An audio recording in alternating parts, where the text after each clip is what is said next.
Welcome back to the channel, everybody. Thank you so much for joining me and allowing me to continue to be your daily advocate. If you're new here or you're not subscribed for any reason, please do me a huge favor and hit the subscribe button. Thank you to all of you who have been watching and following me for so long. It truly means a lot, and I'm glad that I can be this person. What does a quick settlement also do? And we're talking about for Ethereum, actually. It was floated as a suggestion by Charles Gasparino from Fox that in fact, it may be that Gary Gensler can't discuss Ether, because we know he can't discuss XRP or Ripple because of the ongoing case, but it may be that he says he can't discuss Ethereum because maybe there is an investigation underway for Ethereum. So he entertains the notion, he says, think about it for a minute. What's the absolute best play for Ether Foundation, Vitalik Buterin, and Joseph Lubin, etc., to cut a deal? It would give Ether certainty moving forward. Gensler's receiving all this pressure related to the free pass. I wouldn't be surprised to hear about a settlement, he says, in response to Charles Gasparino's thought that there could be an investigation. He says, what does a quick settlement also do?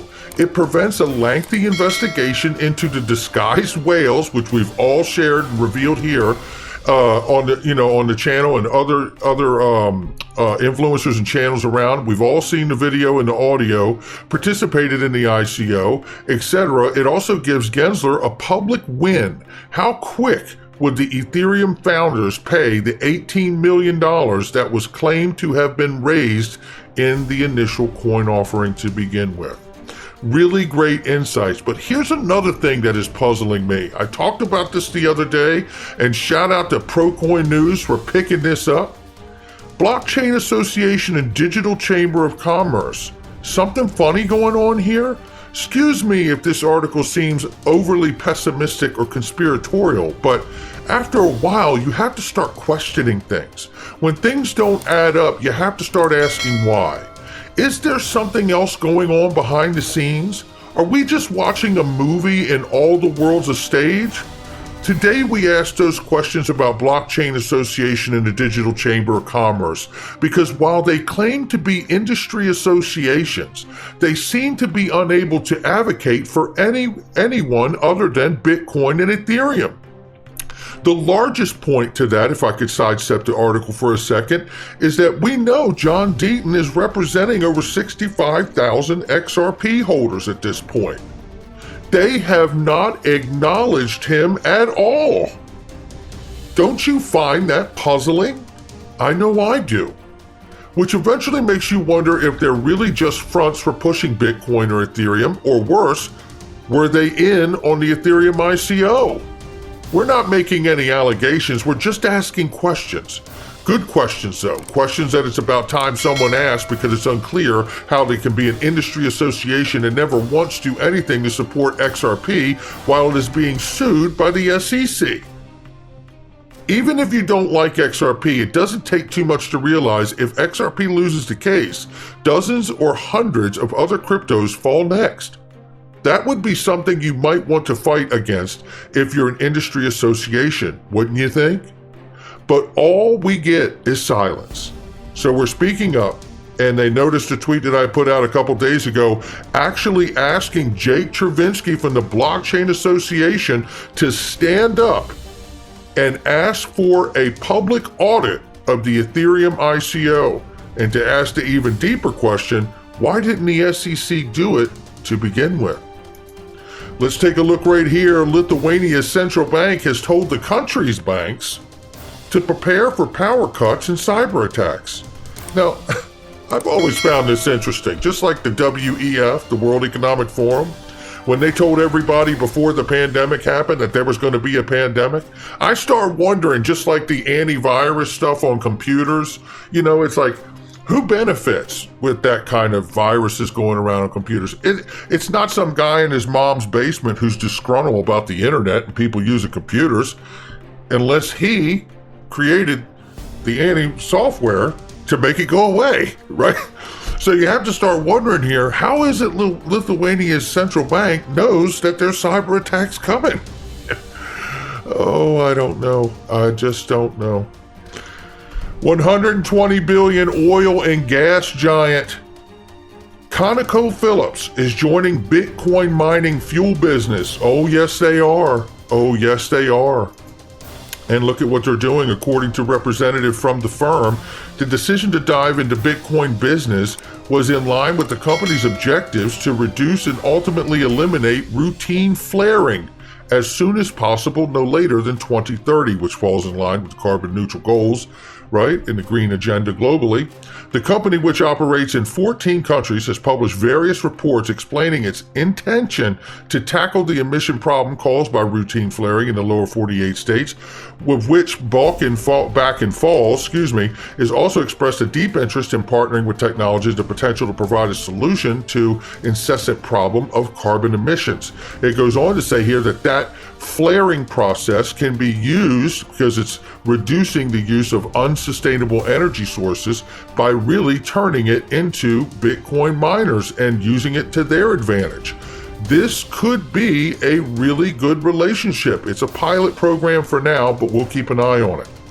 Take a look at this, because this is something else to keep an eye on. It's Coinbase, Robinhood, Kraken, and other top exchanges join new anti-money laundering organization, and it's worth noting. Right here, they have joined the organization Trust, which will join the Travel Rule Universal Solution Technology, a joint solution created to comply with the U.S. Financial Crimes Enforcement Network, known as FinCEN, and their Travel Rule, which requires financial institutions to collect and retain certain information related to funds transfers and transmittals in the amount of $3,000 or more. We know that this travel rule has been in question, but it looks like the exchanges are absolutely making sure that all the regulators understand they are willing to comply. So you better be aware of that too. Looking right here, New York Stock Exchange, you just can't make it up. Files for NFTs. I think it's safe to say it's on like Donkey Kong, like we hear digital asset investors say, and I know I say it too. We're from that era. Donkey Kong was a big game, damn it, back in the day, and I used to love it. But anyway, let's take a look at this, because look how big it actually is. It really is on like Donkey Kong. The New York Stock Exchange has applied for trademark licenses to launch metaverse, NFT, and cryptocurrency-related products, according to a filing with the U.S. Patent and Trademark Office from February 10th. Take a listen. While NYSE denies it has imminent plans to launch virtual products, the licenses would allow Stock Exchange to create a digital marketplace alongside its existing exchange. If approved, the NYSE could create an entirely new marketplace for buying and selling NFTs. You don't suppose that's because Gary Gensler's going to have all NFTs be securities, do you? Because I happen to think that it is. And I think, actually, not many times do I align with the gentleman, but I think a lot of NFTs could be made to say that they really are, in fact, securities, depending on the situation. Looking right here, Digital Euro Association partners with Ripple. We've talked about this news, broke this news a few days ago on the channel. But it gets bigger. And first of all, this is Yoshitaka Katal sharing this news from SBI, an original seed investor in Ripple. He finds it to be pretty powerful. We did too. But let's take another look here and get a little deeper and just understand the scope of what's going on here. Stasis will issue the euros, or EURS, I'm going to call them euros, but we know it's a stable coin called EURS, on the XRP ledger. This is big. You know who else thinks so? Monica Long. She says she's pumped for StasisNet to bring its leading euro stablecoin to the XRP ledger. Stablecoins have existed on the XRP ledger since 2012-2013, providing an easy on-off ramp for developers to use the OG decentralized exchange for hyper-efficient liquidity. And isn't this the important role to take with us as we go into this information? It is, the XRP ledger is a decentralized exchange, bridging the paper fiat to digital world to the new digital world. That's what we're talking about. Let's take a look at this very quickly because it is pretty remarkable here. I'm going to move through it quickly, but look. EURS is the leading euro stablecoin. It is the leading euro stablecoin and among the top 10 stablecoins globally.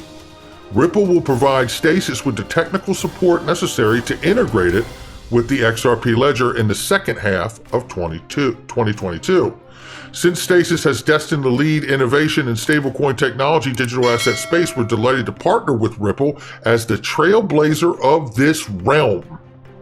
It was the CEO, Gregory Klumnov. The partnership will focus on exploring options to provide other clients with greater financial access to stablecoins infrastructure and services via the XRP ledger. Built for payments, the XRP ledger and its built-in decentralized exchange can support the issuance of stablecoins with a unique fungible token functionality called issued currencies. It goes on and on to tell you just how great it is. So, with that being said, how great is it? Well, I'll tell you, just for euro itself, we need to look at some facts here. The euro itself, not the stablecoin, but the euro, which it will be backed by, is the most tangible proof of European integration. Around 341 million people use it every day, making it the second most used currency worldwide. The stablecoin backed by that is going to be on the ledger, the XRP ledger.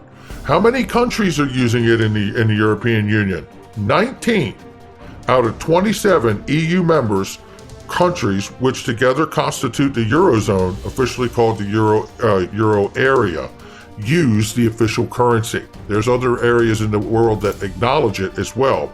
So I wanted to say here, the also monetary agreement in these places, and it lists all of these other places that it can be used in a monetary agreement too. And then in this came out November 2021 from the European Parliament on stablecoins, November 2021. I want to take you to page 5 here and show you how they're going to do it. You know, when we talk about, like, people say, look, I can't invest in stablecoins. Why do we even talk about them? Well, I'm about to show you why. And central bank digital currencies, because they're the on and off ramps to the digital world. And you know what? That makes the XRP ledger, the decentralized exchange, XRP ledger, extremely important to the rest of the world too, because that's where your stable coins and CBDCs will begin to bridge all of us into the digital world, is it not? Well, listen here to the approach of the experts and what they say are their choices are here.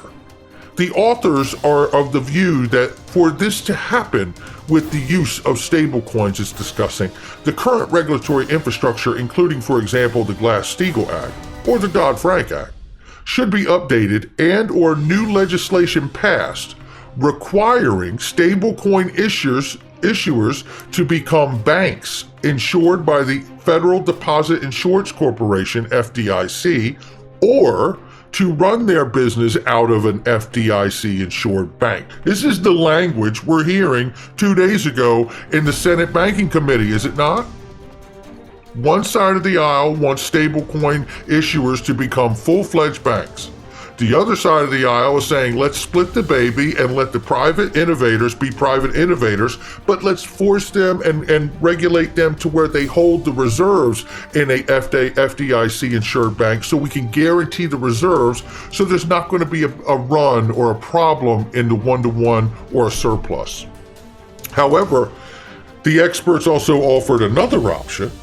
If you don't like either one of those options, you could have Congress require that the Federal Reserve issue the central bank digital currency itself as a substitute for privately produced digital money such as stablecoins, and to tax private stablecoins out of existence.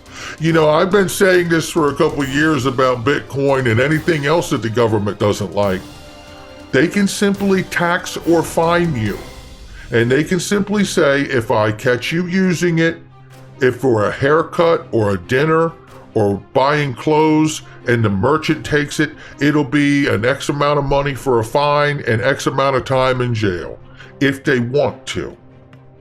And you know what? I don't think that it'll go to that place, but isn't it the incentive here that if you don't pick either the private innovator becoming full-fledged banks, for which they can pick the winners and losers for, or have the public-private relationship and they put the surplus in the FDIC insured banks, which I don't think is a horrible idea at all. So enjoy your day, everybody. I'm always here for you. Leave any comments or questions below, and be sure to subscribe. But thanks, everybody. I really appreciate you. Enjoy your day, and I always have your back. So thanks so much, everybody.